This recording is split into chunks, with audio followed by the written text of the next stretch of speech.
जय माता दी। नमस्कार दोस्तों, स्वागत है आप सभी का हमारे YouTube चैनल लक्ष्मी शर्मा की कहानियां पर। प्यारे भक्तगणों, आप सभी को छठ पर्व की हार्दिक शुभकामनाएं। प्यारे भक्तगणों, आज आप सभी सुनेंगे छठी मैया की व्रत कथा, साथ में सुनेंगे सूर्य भगवान की कथा। छठी मैया के बड़े भैया है सूर्य भगवान और छठी मैया के पति का नाम है कार्तिक, जो महादेव के पुत्र हैं। तो प्यारे भक्तगणों, आइए श्रवण करें कथा। हे छठी मैया, हे सूर्य नारायण, आपकी कथा कहने वाले, सुनने वाले, हुक्कार भरने वाले सभी की मनोकामना को पूर्ण करना। प्रेम से बोलिए षष्ठी माता की जय, सूर्य नारायण की जय। कथा बहुत समय पहले की बात है। एक बार षष्ठी देवी यानी कि छठी माता पृथ्वी पर अपनी उपासना की प्रचार करने के लिए निकल गई और निकलकर वहां से एक गांव में पहुंची। उन्होंने वहां पर देखा कि नगर की आबादी बहुत अच्छी थी। छठी मैया ने अपना भेष बदलकर एक बूढ़ी ब्राह्मण का वेश धारण किया और अपनी परिचारिका नीला को साथ लिए हुए उन्होंने राजा के अंतपुर में आश्रय लिया। रानी ने विनम्रता पूर्वक उनका स्वागत किया और भेष रूपी बूढ़ी माई से पूछा, माता, आप यहाँ क्या करने आई हैं? तो देवी ने कहा, मैं यहाँ गंगा में पवित्र स्नान के लिए बद्रवान से वहाँ तक का रास्ता तय करके आई हूँ और इसी समय और इसी स्थान पर वे षष्ठी की पूजा करेंगी। अब बूढ़ी ब्राह्मणी की वचन को सुनकर रानी ने पूछा, इस व्रत को करने से क्या होता है, क्या फल प्राप्त होता है और इस व्रत की विधि क्या है, मुझे बताइए। तब षष्ठी देवी उन्हें एक कथा सुनाती है। कथा इस प्रकार है कि एक व्यापारी की पत्नी पर षष्ठी देवी की कृपा थी। अतः उसके 7 बेटे हुए, जो कि सबके सब बड़े हुए और उनका विवाह भी हो गया। उनकी सबसे छोटी पुत्रवधू गर्भवती थी। एक दिन उसने देवी के प्रसाद के लिए रखा हुआ भोजन खा लिया और कह दिया कि उसे काली बिल्ली आकर खा गई। उसी समय से उसके सब बच्चे एक काली बिल्ली स्वर्गगृह से चुराकर ले जाने लगी। 7वें अवसर पर वह वन में चली गई और वहां एक बच्चे को जन्म दिया। परंतु जाने कहां से एक काली बिल्ली वहीं प्रकट हुई और बच्चे को उठा ले गई।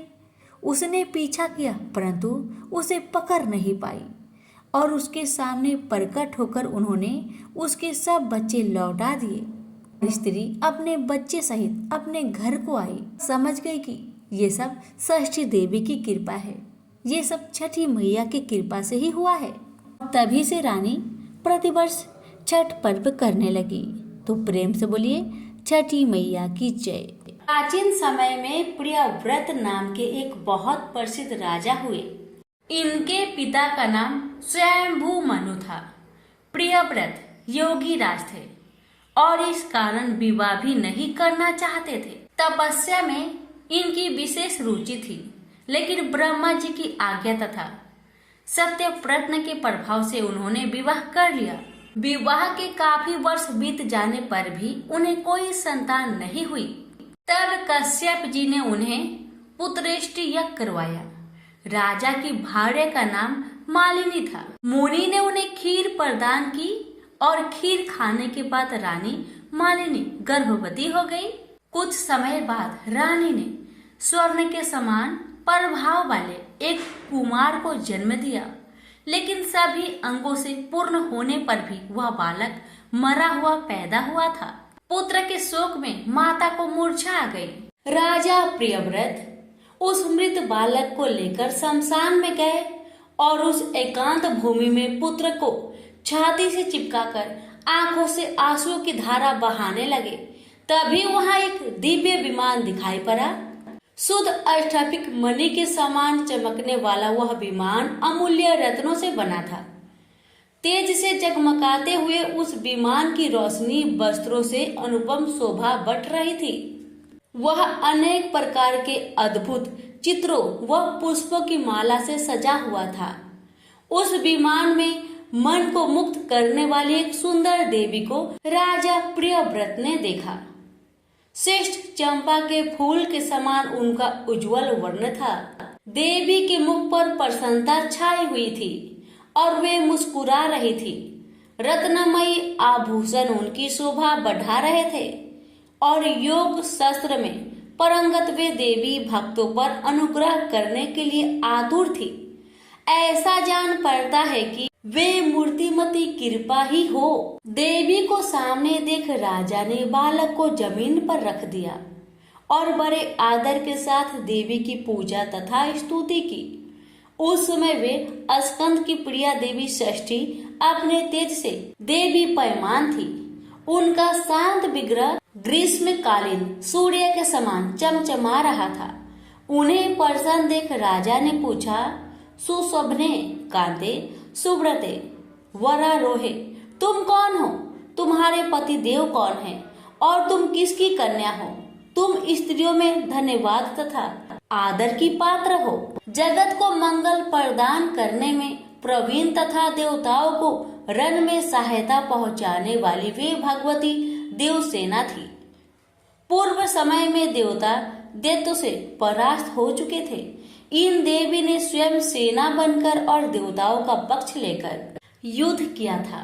इनकी कृपा से देवता विजयी हो गए थे, अतएव इनका नाम देवसेना पड़ गया।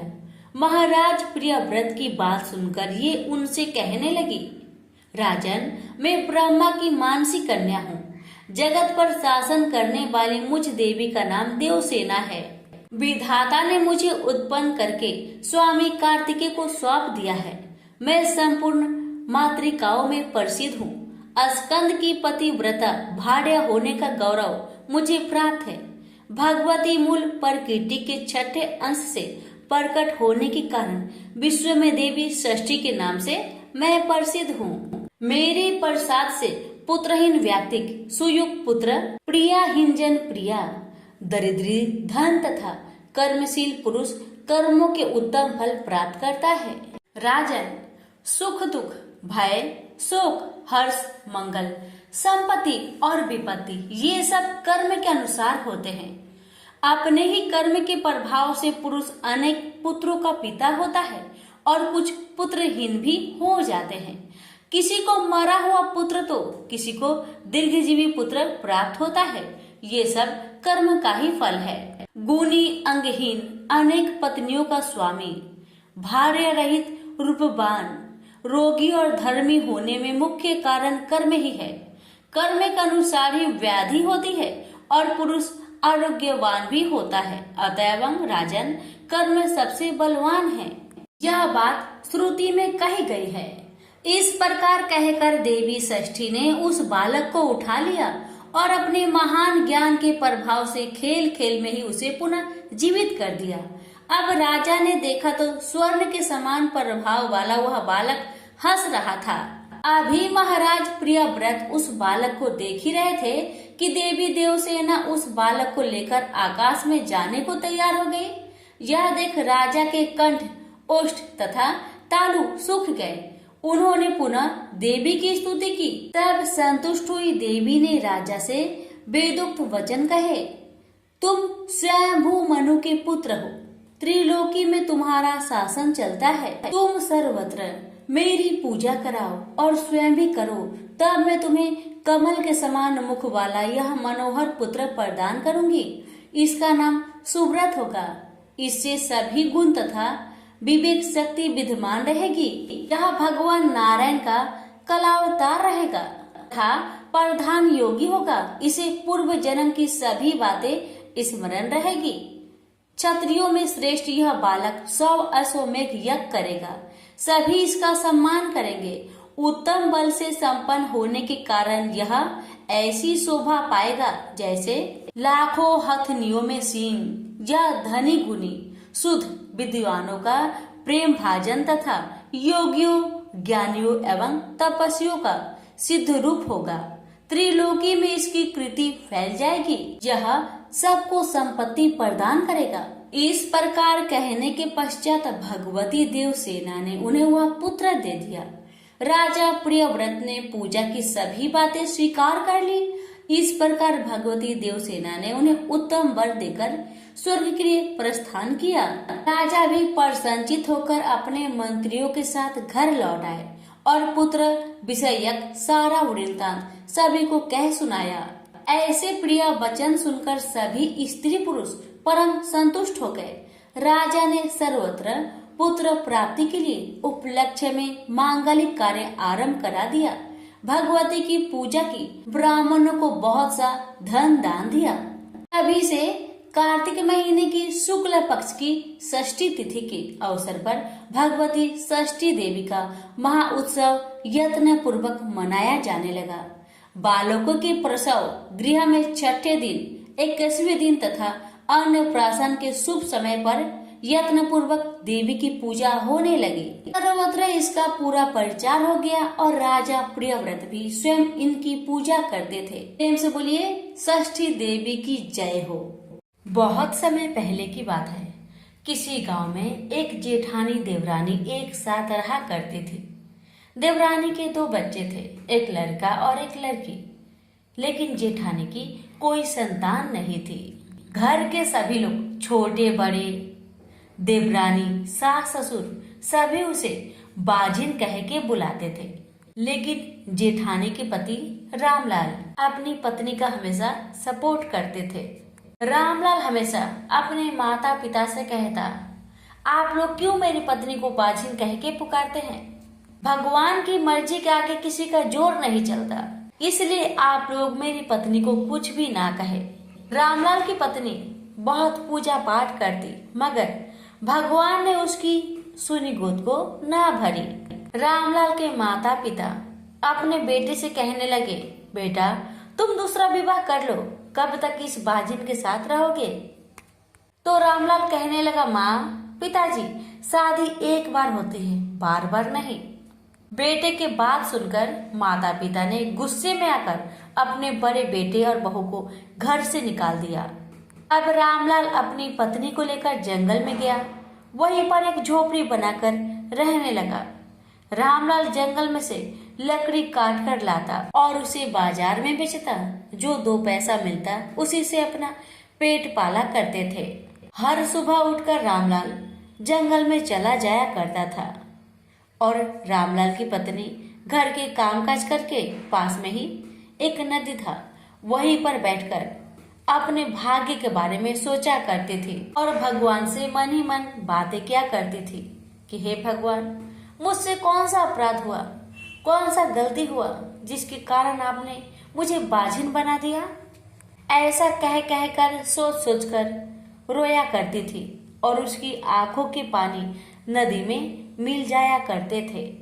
रोज का यही आदत था। जब भी रामलाल सुबह को जंगल में चला जाता लकड़ियां लाने, तो रामलाल की पत्नी घर के कामकाज करके नदी किनारे बैठकर भगवान से मन ही मन बातें किया करती थी और जोर जोर से रोया करती थी और उसके आंसू नदी में गिरा करते थे। एक दिन की बात है, जेठानी की रोना सुनकर, उसकी कष्ट को देखकर गंगा मैया एक बूढ़ी माई के रूप में जेठानी के पास आती है और कहती है, बेटी क्या बात है, रोज तुम नदी किनारे बैठ के रोया करती हो? क्या कोई बात है? क्या कोई तकलीफ है? मुझे बताओ। तो जेठानी कहने लगी, माई मैं क्या बताऊँ आपसे, दुनिया के सभी लोग मुझे बाजिन कहते ही हैं और मेरे घर के सभी लोग भी मुझे बाजिन कह के पुकारते हैं। मेरे शादी के 5 साल बीत गए, मेरा कोई संतान नहीं हुआ। इसी कारण मेरे सास ससुर मुझे और मेरे पति को घर से निकाल दिया है। माँ मुझे इस बाजिन नाम से छुटकारा चाहिए। मैं ऐसा क्या करूं कि मेरी सुनी गोद भर जाए? तब बूढ़ी माई कहने लगी, बेटी इसमें चिंता की कोई बात नहीं, रोने की कोई बात नहीं, तुम रो मत। अभी कार्तिक का महीना चल रहा है और कार्तिक के महीने की शुक्ल पक्ष की षष्ठी तिथि को षष्ठी माता की पूजा की जाती है और उस दिन सूर्य देव और छठी मैया का पूजन किया जाता है। तुम भी छठी मैया का व्रत करो, उनकी कृपा से तुम्हारी सुनी गोद अवश्य भरेगी। फिर जेठानी ने छठ पूजन का विधि विधान बूढ़ी माई से पूछा तो बूढ़ी माई ने छठी मैया का पूजन का पूरा विधि विधान बताकर वहां से चली जाती है। जब शाम को रामलाल घर में आता है तो पत्नी रामलाल को सारी कहानी बताती है जो बूढ़ी माई ने बताया था। तो रामलाल ने कहा, ठीक है, जैसा बूढ़ी माई ने कहा हम वैसा करके देखते हैं, आगे भगवान की मर्जी। अब तो रामलाल रोज सवेरे उठकर जंगल से ढेर सारी लकड़ियां लाया करता था ताकि लकड़ियां को बेचकर छठ पूजा की पूजन सामग्री का व्यवस्था कर सके। छठी मैया और सूर्य भगवान की कृपा से उसने पैसा इकट्ठा कर लिया और जब छठ पर्व आया तो पूरे विधि विधान के साथ रामलाल की पत्नी ने छठी मैया का व्रत किया। व्रत के प्रभाव से, छठी मैया की कृपा से, सूर्य नारायण की कृपा से रामलाल की पत्नी ने 2 स्वस्थ पुत्रों को जन्म दिया। हे छठी मैया, जैसे आपने उस बाजिन की गोद भरी वैसे ही हमारी कथा सुनने वाले, कहने वाले, हुक्कार भरने वाले सभी की मनोकामना को पूर्ण करना। जिसके पुत्र है उसकी रक्षा करना, जिसके पुत्र नहीं है उसे पुत्र देना। प्रेम से बोलिए छठी मैया की जय, सूर्य नारायण की जय। सीता माता ने किया सूर्य देव का व्रत। एक मान्यता के अनुसार जब राम सीता 14 साल के लिए वनवास के बाद अयोध्या लौटे तब रावण वध के पाप से मुक्त होने के लिए उन्होंने ऋषि मुनियों के आदेश पर राज सूर्य यज्ञ करने का फैसला लिया। पूजा के लिए उन्होंने मुग्दल ऋषि को आमंत्रित किया। मुग्दल ऋषि ने मां सीता पर गंगा जल छिड़ककर पवित्र किया और कार्तिक मास के शुक्ला पक्ष की षष्ठी तिथि को सूर्य देव की उपासना करने का आदेश दिया। इससे सीता ने मुग्दल ऋषि के आश्रम में रहकर 6 दिनों तक सूर्य देव भगवान की पूजा की थी। सप्तमी को सूर्योदय के समय फिर से अनुष्ठान कर सूर्य देव से आशीर्वाद प्राप्त किया था। प्रेम से बोलिए सूर्य देव की जय। एक ब्राह्मण था, वह सूरज भगवान का बहुत बड़ा भक्त था। नहाता धोता कहानी कहता था पर कुछ कमाता नहीं था। ब्राह्मण घर में रहता तो ब्राह्मण की पत्नी हमेशा ब्राह्मण को एक ही बात कहती कि कहीं बाहर जाओ, कुछ कमा कर लाओ। ब्राह्मण की बातें सुन ब्राह्मण बहुत परेशान हो जाता था और घर से बाहर कहीं ब्राह्मण जाता तो आस पड़ोस के लोग उसे निकम्मा कहकर अपमानित किया करते थे। सभी लोगों से परेशान होकर ब्राह्मण सूर्य भगवान का पूजन सामग्री लेकर जंगल में चला गया और वह जंगल में एक बहुत बड़ा सूखा पीपल का पेड़ था। उसी पेड़ के नीचे बैठकर सूरज भगवान का पूजन किया करता था और कथा कहता था। उसी पीपल के पेड़ के आसपास एक सूखा सा तालाब था। उसमें थोड़ा सा ही पानी था।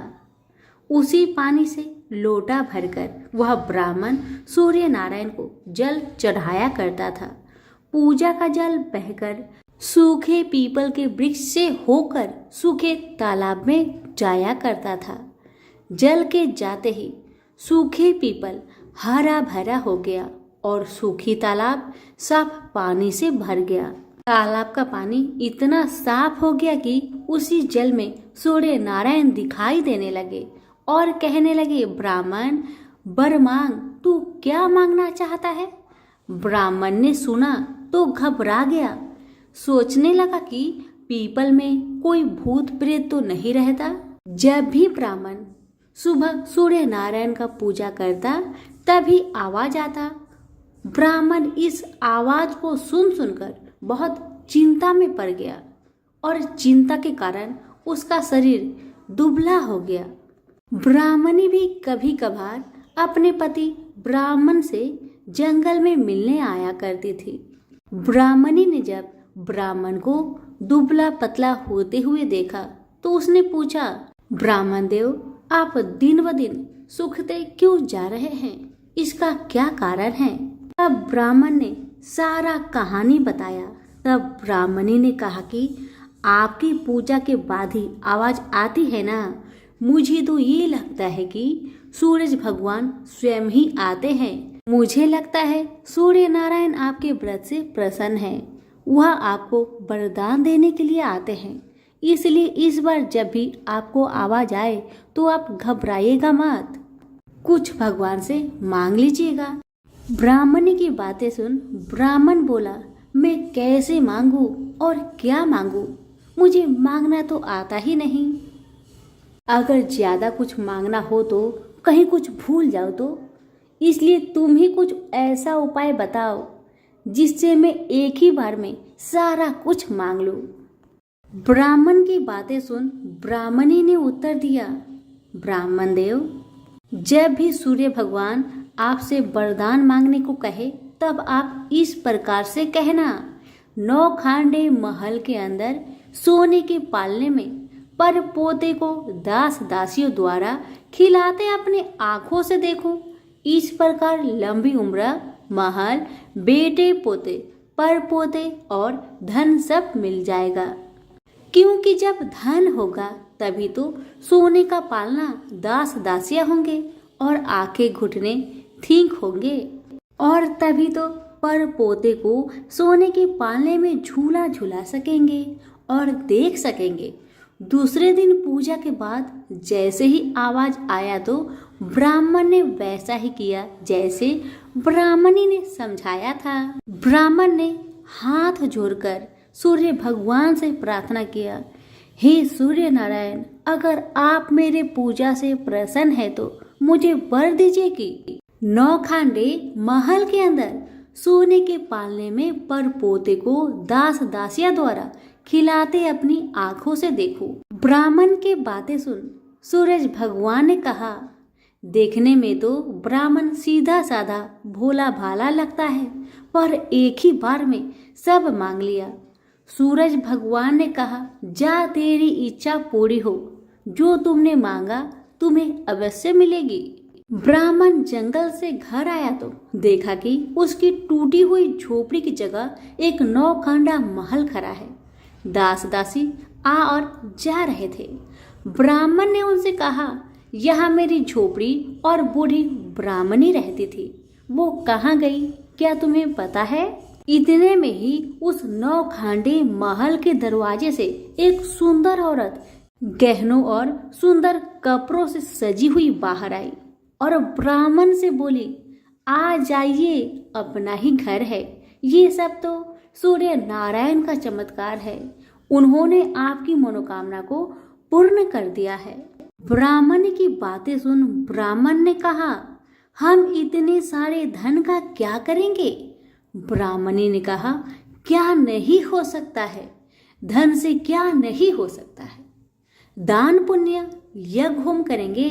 फिर ब्राह्मण ने वैसा ही किया जैसे ब्राह्मणी ने बताया था। अब सब राजा की जगह ब्राह्मण का गुणगान करने लगे।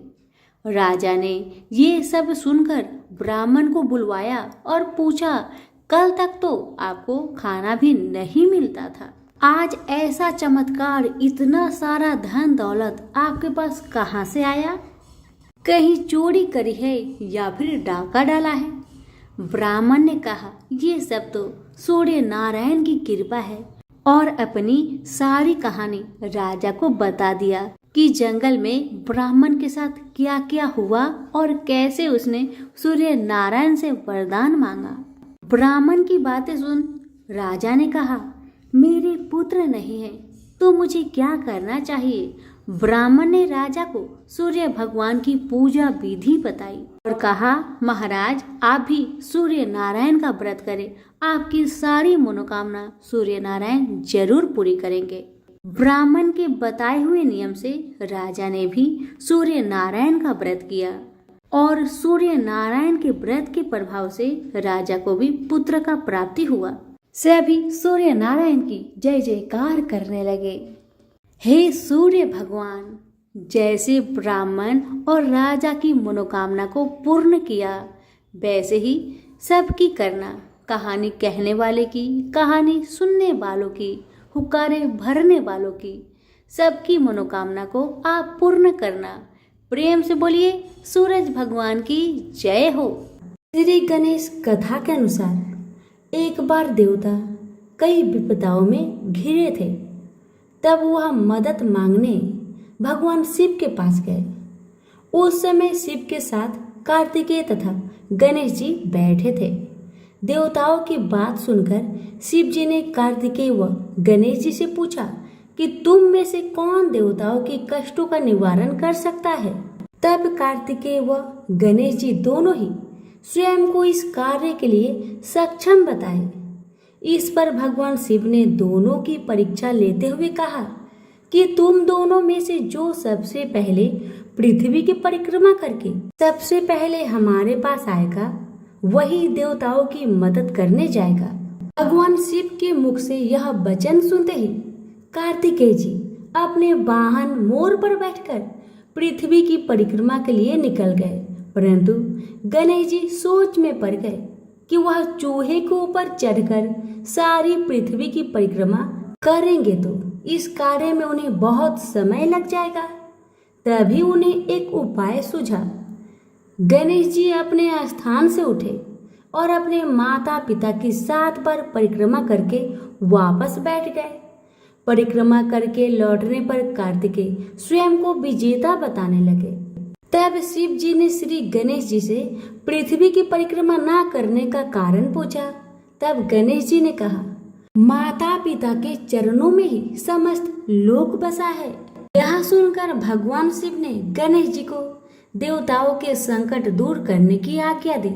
इस प्रकार भगवान शिव ने गणेश जी को आशीर्वाद दिया कि चतुर्थी के दिन जो तुम्हारा पूजन करेगा और रात्रि में चंद्रमा को अर्घ्य देगा उसके तीनों पाप यानी दैहिक ताप, दैविक ताप तथा भौतिक ताप दूर होंगे। इस व्रत को करने से व्रतधारी के सभी तरह के दुख दूर होंगे और उसे जीवन की भौतिक सुखों की प्राप्ति होगी। चारों तरफ से मनुष्य की सुख समृद्धि बढ़ेगी, पुत्र पौत्र आदि धन ऐश्वर्य की कमी नहीं रहेगी। प्रेम से बोलिए गणेश भगवान की जय, कार्तिकेय जी की जय, उमापति शंकर भगवान की जय। छठी मैया की आरती। जय छठी मैया। ऊजे के रेवाजे फरेला खावद से, ओह पर सुगा मेरा राय, मारे बोरे सुगवा धनुष से, सुगा गिरे मोरे झाय। ऊजे सुगे नीजे रोयली वियोग से, आदित्य होए ना सहाय। ऊजे नारी अर्जी फरेला खावद से, ओह पर सुगा मेरा राय, मारे बोरे सुगवा धनुष से, सुगा गिरे मोरे छाय। ऊजे सुगनी जे रोएली वियोग से, आदित्य होए ना सहाय। अमरुद वाजे फरेला खावद से, ओह पर सुगा मेरा राय, मारे बोरे सुगवा धनुष से, सुगा गिरे मोरे झाय। ऊजे सुगनी जे रोएली वियोग से, आदित्य होए ना सहाय। शरीफ वाजे फरेला खावद से, ओह पर सुगा मेरा राय, मारे बोरे सुगवा धनुष से, सुगा गिरे मोरे झाय। ऊजे सुगनी जे रोएली वियोग से, आदित्य होए ना सहाय।